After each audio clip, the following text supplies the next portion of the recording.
அனைவருக்கும் வணக்கம். இப்போ நம்ம அமெரிக்காவுக்கும் ஈரானுக்கும் இடையில் நடந்துட்டு இருக்கக்கூடிய போரை பற்றி பேசுகிறதுக்காக வந்திருக்கிறோம். இஸ்ரேலுங்கிற நாட்டுடைய பலம் எப்படி இருக்குது, ஈரானுடைய பலம் எப்படி இருக்குது, அமெரிக்காவுடைய பலம் என்ன, அதை நம்ம முதல்ல தெரிஞ்சுக்கணும். இன்றைக்கி உலக நாடுகளுடைய இராணுவ தரவரிசையில் முதல் இடத்துல இருக்கக்கூடியது அமெரிக்கா தான்.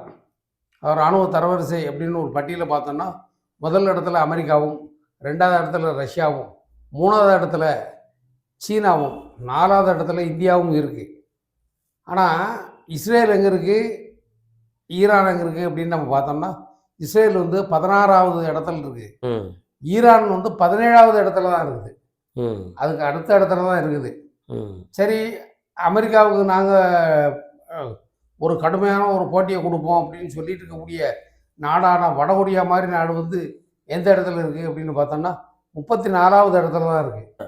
அந்த நாட்டுடைய அதிபர், அந்த நாட்டுடைய படைபலம் சரி 34வது இடத்துல இருக்குது. சரி, அப்போது நியாயமான நினச்சி பார்த்தோம்னா அமெரிக்கா தான் உலகின் நம்பர் 1 இராணுவ பலம் உள்ளது அப்படிங்கிறத ஒத்துக்கணும். சரி, அமெரிக்கா தோக்குற மாதிரியான சூழ்நிலை உருவாச்சுன்னு சொன்னால் அமெரிக்கா என்ன செய்யும், பியர் ஹார்பரில் அடித்த ஜப்பானுக்கு பாடம் புகட்டின மாதிரி ஒரு பாடத்தை ஈரானில் பூத்துனாலும் ஆச்சரியப்படுவதற்கு இல்லை.